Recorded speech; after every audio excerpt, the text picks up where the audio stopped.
तो इस पार्ट की शुरुआत में हम देखते हैं कि रियू क्लब में और लोगों को बुलाने के लिए नोटिस बोर्ड पर नोटिस लगाने जाने लगता है, जहां थोड़ी देर में हायोतो कोटारू के साथ आ जाता है और रियू से बोलता है कि वो भी क्लब ज्वाइन करना चाहता है। असल में हायोतो ऐसा कोटारू के कहने पर ही कर रहा था, क्योंकि उसने अपने भाई को स्पोर्ट्स क्लब में दुखी देखा था। साथ ही उसने अपने भाई की दिल की बात समझ ली थी कि उसका मन अपने दोस्तों के साथ मस्ती करने का है। तभी हम देखते हैं कि सारे शैतान बच्चे भी रियू के पास भागकर आ जाते हैं और फिर मारिया की दी हुई कुकीज खाने लगते हैं।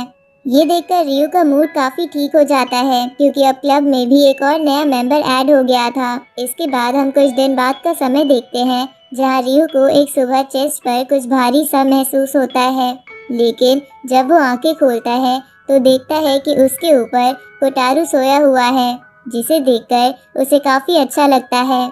उसी वक्त वहाँ चेयर वुमेन आ जाती है और उन दोनों को जोर से डांट कर उठाने लगती है, जिसकी वजह से रियू बेड से गिर जाता है। पर चेयर वुमेन देखती है कि रियू की तबीयत खराब है, इसलिए वो जल्दी से कोटारू को रूम से बाहर ले जाती है, क्योंकि वो अभी बहुत छोटा है और जल्दी बीमार पड़ सकता है। इसके बाद चेयर वुमेन रियू की तबीयत ठीक करने के लिए किचन में उसके लिए काढ़ा बनाने आ जाती है, लेकिन कोटारू का उसके भाई के बिना मन नहीं लग रहा था और चेयर वुमेन उसे वहां उठाकर ले आई थी। इसलिए वो चेयर वुमेन को बार बार खड़ूस बोलने लगता है। तो चेयर वुमेन कोटारू को लेमन जूस निकालने की रिस्पॉन्सिबिलिटी दे देती है, पर ये काम उसके लिए काफ़ी मुश्किल था, इसलिए वो बस एक ही बूंद निकाल पाता है। पर बहुत मेहनत करने के बाद वो थोड़ा रस निकाल लेता है, लेकिन उससे वो ग्लास गिर जाता है, जिसकी वजह से कोटारू और उदास हो जाता है। तो ये देखकर चेयर वुमेन उसे और लेमन दे देती है, ताकि वो अपना काम कंटिन्यू कर सके।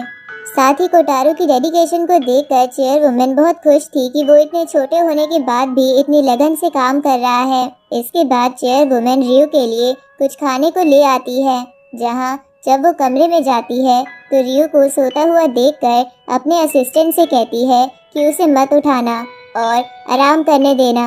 दूसरी तरफ रियू सोते हुए सपना देख रहा था, जहां वो सपने में अपने पेरेंट्स से दोबारा मिलता है, जब वो कहीं फ्लाइट से जा रहे थे, जहां उसके पेरेंट्स कोटारू को भी अपने साथ फ्लाइट पर ले जाने की प्लानिंग कर रहे थे। लेकिन रियू बीच में आ जाता है और उनसे मना करने लगता है कि वो कोटारू को अपने साथ ना ले जाए। उसी वक्त उसकी नींद खुल जाती है और वो देखता है कि कोटारू उसके पास ही बैठा हुआ है और उसके आंसू पोंछ रहा है, लेकिन लेमन के हाथ होने की वजह से उसकी आंखें जलने लगती है। तभी वहाँ चेयर वुमेन आ जाती है और रियू को वो मेडिसिन देती है जिसमें कोटारू ने चेयर वुमेन की मदद करी थी। इसलिए रियू अपने छोटे भाई की तारीफ करता है। इसके बाद चेयर वुमेन फिर से कोटारू को रियू के कमरे से बाहर ले जाती है। साथ ही रियू भी यही चाहता था कि कोटारू उसकी वजह से बीमार ना पड़ जाए। इस तरफ अपने भाई से दूर होने की वजह से कोटारू दुखी हो जाता है, तो चेयर वुमेन उसे खुश करने के लिए आइसक्रीम भी देती है, पर वो फिर भी नहीं मानता और कुर्सी के नीचे बैठा रहता है। अगले दिन हम बेबी सिटर क्लब में रियू को देखते हैं, जहां उसकी तबीयत पहले से अच्छी थी और वो मिडोरी का डायपर चेंज कर रहा था। तभी वहां एक लाल बालों वाला लड़का आ जाता है और मिडोरी भागती हुई बिना डायपर चेंज करवाए दरवाजे पर चली जाती है, जहां जैसे ही उस लाल बाल वाले लड़के की नाक में डायपर की स्मेल जाती है तो वो नीचे गिर जाता है, जिसके बाद हमें पता चलता है कि वो एक स्टूडेंट है जिसका नाम इनुई है और वो मिडोरी को ढूंढते हुए यहाँ आया है, जो टीचर सावातारी की बेटी है। साथ ही इनुई बताता है कि वो मिडोरी का फ्यूचर स्टेप फादर है। ये सुनकर रियू चौंक जाता है कि आखिर ये लड़का बोल क्या रहा है। इसलिए वो उस लड़के को समझाता है कि टीचर सावातारी ऑलरेडी शादीशुदा है, लेकिन इनुई रियू से कहता है कि प्यार में उम्र की कोई सीमा नहीं होती। साथ ही उसने अपना जिंदगी भर सावातारी का ख्याल रखने का इरादा कर लिया है। ये सुन के रियू चौंक जाता है और कुछ नहीं बोल पाता। तभी उसाईदा के आने के बाद रियू उससे टीचर सावातारी के परिवार के बारे में पूछता है और उसे पता चलता है कि उनका पति एक आर्कियोलॉजिस्ट है और वो अक्सर विदेश में रहता है। तो ये जान के रियू को टीचर सावातारी पर शक होता है कि कहीं टीचर अपने हस्बैंड पर चीट तो नहीं कर रही। इधर क्लास में भी रियू को डर लगा हुआ था कि इनोई कहीं उनके परिवार की खुशी ना बिगाड़ दे, इसलिए वो हाईओतो से मदद मांगता है। पर हाईओतो उसे कहता है कि ये बात उन्हीं लोगों के बीच ही सुलझ जाने दो। लेकिन फिर भी रियू के दिमाग में उन्हीं के बारे में ही ख्याल आए जा रहे थे। तो क्लास खत्म होने के बाद जब मारिया उससे मिलती है तो रियू उससे पूछता है कि चीटिंग की क्या सज़ा होती है, जिसपे मारिया गुस्से में कहती है कि चीट करने वालों को तो फांसी देनी चाहिए। ये सुनकर रियू डर के क्लब आ जाता है और देखता है कि सब बच्चे इनुई के साथ ही बैठे हुए हैं। जिसके बाद रियू इनुई को समझाता है कि दूसरे के परिवार की खुशी में दखल देना सही नहीं है, लेकिन इनुई अब भी अपने फैसले पर अड़ा हुआ था, क्योंकि उसे लगता था कि टीचर सावातारी का पति अब इस दुनिया में नहीं है। तभी टीचर सावातारी मिडोरी को लेने वहाँ आती है, तो इनुई उन्हें शर्मा कर अपने दिल की बात उनसे कहने की कोशिश करता है, पर मिडोरी अचानक से रोने लगती है। इसलिए टीचर सावातारी मिडोरी को चुप करवाने लगती है और उसे कहती है कि आज तुम अपने पापा से मिलोगी। ये सुन के इनुई के होश उड़ जाते हैं और उसे ये बात समझ आती है कि वो इतने दिनों से गलतफहमी में जी रहा था कि उनके पति अब नहीं रहे, जबकि असल में उनके पति सिर्फ कुछ दिनों के लिए बिजनेस ट्रिप पर गए थे। ये जान के इनुई एक कोने में उदास होकर बैठ जाता है। तभी उस पे शरारती बच्चे अटैक कर देते हैं, जिन्हें वो डांट कर भगा देता है। लेकिन रियू उसे समझाता है कि तुम्हें परेशान होने की कोई बात नहीं है, जिस वजह से उसका दुख थोड़ा कम होता है और वो रियलाइज़ करता है कि जो कुछ उसने किया वो काफ़ी बेवकूफ़ी भरा था।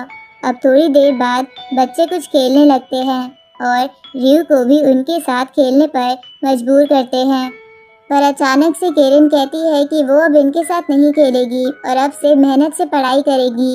ये सुनकर रियू और बाकी सब चौंक जाते हैं, जहां हमें पता चलता है कि केरिन का एक मैजिक विच बनने का सपना है। पर टाका ने उसे कहा है कि विचेस का कोई वजूद नहीं होता, इसलिए इस बात पर दोनों बच्चों में झगड़ा होने लगता है, जहाँ उनमें से कोई भी पीछे हटने के लिए तैयार नहीं था, क्योंकि टाका का मानना था कि पावर रेंजर्स असली में होते हैं। पर केरिन उससे बोलती है कि ये झूठ है और विचेस असली में होती है। तो टाका बोलता है कि जो भी सच बोल रहा है वो प्रूफ दिखा सकता है। तो अगले दिन टाका अपने साथ एक रेड रेंजर की फोटो ले आता है, जिसमें वो उसके साथ खड़ा था। तो ये देखकर बाकी बेचारे बच्चे मान भी जाते हैं कि वो सच बोल रहा है, लेकिन केरिन के पास कोई सबूत नहीं था, इसलिए वो उन सबसे बोलती है कि वो भी प्रूफ दिखाएगी। इसलिए वो गार्डन से एक झाड़ू निकालकर उस पर बैठकर उड़ने की कोशिश करती है, क्योंकि वो अपने दोस्तों को दिखाने की कोशिश कर रही थी कि विचेस भी असली होती हैं। ये सब देखकर रियू केरिन को डिसअपॉइंट नहीं करना चाहता था, इसलिए वो मारिया से मदद मांगता है। जिसके बाद मारिया जल्दी से एक विच की किताब ले आती है, जिनमें विचेस के होने के प्रूफ दिया गया था, पर वो सब उन विचेस को जिंदा जलाने की कहानियाँ थी, इसलिए रियू इन बुक्स को बच्चों को नहीं दिखा सकता था। तो हाईओतो रियू से बोलता है कि उसे केरिन को सच बता देना चाहिए कि विचेस असली में नहीं होती। ये सुनकर रियू क्लास में उदास बैठा रहता है और उसे चेयर वुमेन की याद आती है कि वो उनकी मदद ले सकता है, क्योंकि वो भी थोड़ी थोड़ी अजीब दिखती है। पर ये सोच कर ही वो डर जाता है। इसके बाद रियू क्लास से वापस आने लगता है, जहाँ वो देखता है कि केरिन एक ऊंची जगह पर झाड़ू लेकर खड़ी है और उस पर बैठकर उड़ने की तैयारी में थी। तो ये देखकर वो घबरा जाता है और तुरंत दौड़कर केरिन को पकड़ लेता है। लेकिन केरिन जो विच बनने का सपना लेकर बैठी थी, उसका वो सपना टूट जाता है और वो रोते हुए बोलने लगती है कि उसने बहुत प्रैक्टिस की, पर फिर भी वो उड़ नहीं पाई और वो रोते रोते बोलने लगती है कि विचेस सच में नहीं होती। तभी चेयर वुमेन वहाँ आ जाती है और केरिन को समझाने लगती है कि विच बनने के लिए 100 साल तक ट्रेनिंग करनी पड़ती है। ये सुनकर केरिन चेयर वुमेन की बात मानकर रोना बंद कर देती है, क्योंकि उसे अब यकीन था कि विचेस होती हैं। साथ ही अब टाका ने भी ये मान लिया था। अगले दिन हम देखते हैं कि जब रियू अपने कपड़े सुखाने में बिजी था, तो कोटारू चींटियों का पीछा करते हुए अकेला बुशेस के अंदर चला जाता है। जिसके कुछ देर बाद कोटारू वापस आकर रियू को खींचकर बुशेस के पास ले गया था जहाँ एक लड़का फंसा हुआ था। तो रियू ने जाके उस लड़के की मदद करनी चाहिए, पर उस लड़के ने रियू के हाथ पर जोर से मार दिया। ये देखकर कोटारू शॉक्ड हो जाता है, क्योंकि रियू तो बस उसकी मदद करना चाहता था। जिसके बाद रियू को वो लड़का नेज़ू जैसा लग रहा था। तो रियू उससे पूछता है कि क्या तुम नेज़ू हो, लेकिन वो इस पे मना कर देता है। रियू बाहर आके नेज़ू को कॉल करने लगता है, लेकिन उसके पास उसका नंबर नहीं था। इस तरफ कोटारू उस लड़के पर नजर रख रहा था, पर तभी वो लड़का डर के मारे चिल्लाने लगता है और कोटारू से बोलता है कि वो यहाँ से भाग जाए। तभी वहाँ यागी आ जाता है, जिसे रियू ने वहाँ बुलाया था, क्योंकि उसके पास नेज़ू का नंबर नहीं था, जो वहाँ आते ही कोटारू को पकड़ लेता है। लेकिन उसके साथ में मारिया भी आई थी, क्योंकि क्लब वाले इंसिडेंट के बाद से वो यागी पर बिल्कुल भी यकीन नहीं करती थी। इस तरफ यागी की नोज से खून आया जा रहा था, क्योंकि जब भी वो किसी बच्चे के पास जाता था तो उसकी नाक से खून आने लगता था। जिसके बाद वो सबसे कहता है कि ये नेज़ू का भाई है और इसका नाम किचाई है। जहाँ जब किचाई ने उन्हें नेज़ू के बारे में बात करते और उसकी तारीफ करते सुना तो वो एक्साइटेड हो गया और बोला कि उसका भाई कितना अच्छा है, चाहे उसे पार्ट टाइम जॉब करनी पड़ती हो या पढ़ाई, फिर भी वो स्कूल में हमेशा सेकंड रैंक लाता है। ये सुनकर मारिया थोड़ी जेलस हो जाती है, क्योंकि वो हमेशा स्कूल में फर्स्ट रैंक लाती है। इसके बाद मारिया उस लड़के से पूछती है कि वो यहाँ छुप के क्यों आया। तो किचाई रोते हुए बोलता है कि मेरे घर की हालत काफ़ी ख़राब है, साथ ही मेरे पास अपने क्लासमेट्स की तरह खिलौने खरीदने के लिए पैसे नहीं हैं, लेकिन मुझे वीडियो गेम्स चाहिए। तभी एक और लड़का बुशेस के अंदर से बाहर निकलता है, जो किचाई का भाई ही था, और कहने लगता है कि किचाई को वीडियो गेम ना होने की वजह से कोई दिक्कत नहीं थी, पर उसके क्लासमेट्स बार बार अपने नए खिलौने दिखाकर उसका मजाक उड़ाते हैं। ये सुन के यागी को अपने और नेज़ू के बचपन की याद आ गई, जहाँ छोटी उम्र में जब यागी के पास एक अच्छा गेम सेट था तो उसने नेज़ू से कहा कि वो उसके साथ गेम खेलेगा, पर नेज़ू ने खेलने से मना कर दिया और बोला कि वो अपने लिए एक नया गेम सेट बनाएगा। और उसी दिन से वो दोनों दोस्त बन गए, क्योंकि यागी को नेज़ू बहुत ही कूल लगा था। ये सुनकर दोनों लड़के अपनी सिचुएशन समझ जाते हैं और कुछ और मांगने की जिद छोड़ देते हैं। इसके बाद उन्होंने यागी से कहा कि वो उन्हें बुशेस से निकाल कर घर ले चले। तभी नेज़ू भी वहाँ आ जाता है, जो अपने भाइयों की इच्छा जानता था, इसलिए वो अपने छोटे भाइयों को एक नया गेम सेट दे देता है, जो उसने ओवर टाइम करके अपने एक कलीग से खरीदा था। तो वो गेम देखकर किचाई खुश हो जाता है। अब अगले दिन रियू को केमिस्ट्री लैब जाना था, तो उसने उसाइदा से कहा कि वो बच्चों का ख्याल रखे। तभी उसाइदा देखता है कि रियू अपना लंच बॉक्स क्लब में ही भूल गया है, इसलिए वो उसे रियू को देने जाने लगता है, पर कोटारू उससे कहता है कि वो अपने भाई को बॉक्स खुद देना चाहता है। ये सुनकर बाकी बच्चे भी उसके साथ जाना चाहते थे, पर उसाइदा उन्हें पहले अपना लंच खत्म करने को बोल देता है। अब जैसे ही बाकी बच्चे लंच करने में बिजी हो जाते हैं, तो उसाइदा कोटारू को लंच देकर वहाँ से भेज देता है। साथ ही वो इनुई से कहता है कि वो कोटारू का चुपके से ध्यान रखे, और अगर उसने ऐसा किया तो वो उसे टीचर सावातारी की एक फ़ोटो रिवॉर्ड में देगा। इधर कोटारू जब अपने भाई को लंच देने जा रहा था, तो सभी स्टूडेंट्स उसे ही देखे जा रहे थे, साथ ही वो सभी उसकी मदद करना चाहते थे, पर कोटारू इसके लिए मना कर देता है। तो सभी उसकी डिटर्मिनेशन देखकर उस पर प्राउड करने लगते हैं और उसे अकेला छोड़ देते हैं। इधर ये सब देखकर इनुई को बहुत बुरा लगता है कि कोई भी कोटारू की मदद नहीं कर रहा है।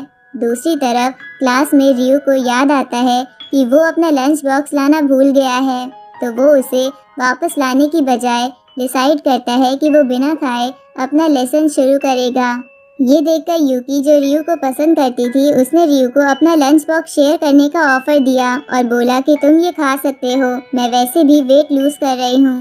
लेकिन क्लास के लड़के जेलिसी की वजह से नहीं चाहते थे कि रियू एक लड़की का लंच बॉक्स खाए, इसलिए वो सब अपना खाना रियू के साथ शेयर करने लगते हैं। जिसके थोड़ी देर बाद बहुत सी मुश्किलों के बाद कोटारू फाइनली अपने भाई रियू के पास लंच बॉक्स लेकर आ जाता है, लेकिन तभी रियू का एक क्लासमेट कोटारू को बताने ही वाला था कि रियू पहले ही हमारे साथ खाना खा चुका है, पर तभी हाईओतो उसके मुंह में ब्रेड डाल देता है।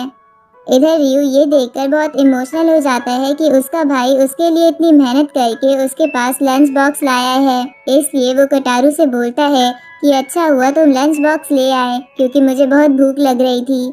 जिसके बाद वो दोनों साथ में बैठकर खाना खाने लगते हैं, जहाँ रियू पेट भरा होने के बाद भी खाना खत्म कर देता है क्योंकि कोटारू उसकी इतनी केयर करता है। इसके बाद हम देखते हैं कि लंच टाइम में लड़कियां यूकी से पूछती है कि उसे रियू क्यों पसंद है, जो सुन के यूकी शर्मा जाती है और सोचने लगती है कि रियू क्लास में बहुत पॉपुलर है। तो बाकी लड़कियां उससे कहती हैं कि घबराओ मत, हम रियू और तुम्हारे बीच नहीं आएंगे। इसके बाद सारी लड़कियां रियू और मारिया के डेटिंग र्यूमर्स के बारे में बात करने लगती है। तभी मारिया उनकी बातें सुन लेती है, जो कि वहां से गुजर रही थी। तो ये सुन के मारिया उन पे चिल्लाने लगती है, लेकिन यूकी को बिल्कुल भी अच्छा नहीं लगता क्योंकि उसे पहले से उन दोनों पर शक था। इसके बाद मारिया रियू के बारे में सोचती हुई वहां से जाने लगती है। तभी उसे केरन और कोटारू की आवाज़ सुनाई देती है। तो मारिया उन्हें देखकर उन दोनों पर जोर से चिल्लाने लगती है, जिसकी वजह से केरन रोने लगती है। जिसके बाद मारिया उसे शांत कराने लगती है। तो केरन उससे पूछती है कि तुम हमारे साथ क्लब में खेलने क्यों नहीं आई, जिस पे मारिया बोलती है कि वहाँ एक ऐसी शख्सियत है जिसे वो देखना नहीं चाहती। तो मारिया के ना बताने पर केरन गेस करती है कि कहीं वो रियू तो नहीं। जिसके बाद केरन बोलती है कि मारिया कोटारू के भाई से नफरत करती है। ये सुन के कोटारू दुखी हो जाता है, इसलिए केरन प्लान बनाती है कि वो मारिया को रियू से प्यार करना सिखाएगी, क्योंकि उसे लग रहा था कि मारिया रियू से नफरत करती है। इसके बाद केरन और कोटारू मारिया के साथ रियू की क्लास के बाहर आ जाते हैं ताकि वो मारिया को रियू की अच्छी साइड दिखा सके। जिसके बाद प्लान के मुताबिक कोटारू रियू के पास दौड़ा जाता है और उससे हक मांगकर मारिया को दिखाता है कि रियू कितना जेंटलमैन है। इसके बाद रियू की स्ट्रिक्ट साइड दिखाने के लिए केरन उसके पास जाकर उससे मारने को कहती है, लेकिन रियू उसे कुछ नहीं कहता। उल्टा हाईओतो केरन को पीट देता है, जहाँ केरन रोते हुए मारिया से बोलती है कि क्या वो अब भी रियू से नफरत करती है। ये सुनकर मारिया चिल्लाकर कहती है कि मैं रियू से नफरत नहीं करती, जिसपे केरन बोलती है कि इसका मतलब हम रियू को पसंद करती हो। ये सुनकर पूरी क्लास चौंक जाती है। तभी मारिया शर्माकर वहाँ से चली जाती है। तो ये देखकर रियू मारिया के पीछे भागने लगता है, जहाँ सब सोचने लगते हैं कि शायद रियू मारिया को प्रपोज करने जा रहा है, इसलिए सब शाउटिंग करने लगते हैं। लेकिन ये सब कुछ देखकर यूकी को अच्छा नहीं लग रहा था। उधर रियू तो सिर्फ उसके पीछे इसलिए भाग रहा था क्योंकि मारिया के कपड़ों पर बच्चों ने एक पिग का स्टिकर लगा दिया था। इसके बाद मारिया रियू के बारे में सोचती सोचती वहाँ से चली जाती है। अगले दिन जब कोटारू और रियू क्लब की सफाई कर रहे थे, तभी मामीजुका ताकुमा के साथ वहां आ जाता है, जहां हमें पता चलता है कि कजुमा को ठंड लग गई थी, इसलिए उसकी मां घर पर उसका ध्यान रख रही थी। पर इधर मामीजुका को डर था कि ताकुमा कहीं उदास ना हो जाए, क्योंकि वो कभी भी अपने जुड़वा भाई से अलग नहीं रहा है। इसलिए ताकुमा बहुत खुश था। पर फिर भी मामीजुका को लगता है कि ताकुमा सिर्फ अपना दर्द छुपा रहा है। तभी वह हाईओतो टाका को लेकर आ जाता है, जहां उसके आते ही ताकुमा हाईओतो के पास चला जाता है। तो मामीजुका कहता है कि शायद ताकुमा हाईओतो से ज्यादा प्यार करता है। इसके बाद मामीजुका ताकुमा को क्लब छोड़ के वहाँ से जाने लगता है, जहाँ उसके जाने के बाद जब ताकुमा कोटारू का हाथ पकड़कर खड़ा था, तो टाका भी कोटारू को खींचने लगता है, लेकिन तभी हाईओतो टाका के सर पे मारता है। इसके बाद हम देखते हैं कि जब सभी बच्चे मज़े से खेलकर आराम से सो रहे थे, तभी टाकुमा अचानक से उठकर बाहर जाने लगता है, जहाँ कोटारू ने टाकुमा को देख लिया था, इसलिए वो भी उसके पीछे जाने लगता है। दूसरी तरफ रियू भी बहुत ज़्यादा परेशान था कि कहीं टाकुमा अपने भाई को मिस तो नहीं कर रहा, इसलिए वो भागते हुए क्लब आने लगता है, लेकिन वो रास्ते में कोटारू को देखता है। इसके बाद वो अपने भाई के साथ टाकुमा को ढूंढने लग जाता है। दूसरी तरफ क्लब से निकलने के बाद टाकुमा अपने भाई को याद कर रहा था। इसलिए वो स्कूल के गेट पर अपने पेरेंट्स का इंतजार करते हुए एक बिल्ली के साथ अकेला ही बैठा था। ये देखकर रियू उसके पास चला जाता है। तभी टीचर यूमी कज़ुमा को लेकर वहां आ जाती है तो अपने भाई को ठीक देखकर टाकुमा रोने लगता है। साथ ही अपनी मॉम और भाई को गले लगा लेता है, जहां हमें पता चलता है कि टाकुमा पूरे दिन से इसलिए शांत था क्योंकि उसकी मॉम ने उसे बोला था कि अगर तुम नहीं रोगे तो तुम्हारा भाई जल्दी ठीक हो जाएगा। तभी वहां उसाईदा बाकी बच्चों के साथ आ जाता है, जहां टाकुमा और कज़ुमा को साथ देखकर बाकी बच्चे भी खुश हो जाते हैं। अगले दिन रियू अपने पर्सनल लॉकर में एक लव लेटर देखता है।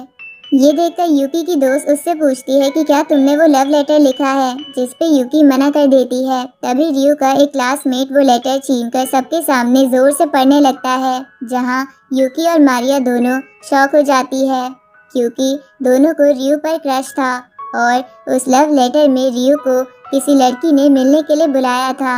इसके बाद रियू पूरे दिन बस उसी लेटर के बारे में सोचे जा रहा था। साथ ही वो कोई भी काम ठीक से नहीं कर रहा था, यहाँ तक कि वो कोटारू पर भी ध्यान नहीं दे रहा था। अगले दिन रियू कोटारू के साथ स्कूल जा रहा था, जहाँ वो उसी लेटर के बारे में सोचे जा रहा था। तभी इसी सोच में गलती से रियू कोटारू का हाथ छोड़ देता है और वो कहीं खो जाता है। तो ये देखकर रियू घबरा जाता है और इसी के साथ ये पार्ट यहीं खत्म होता है।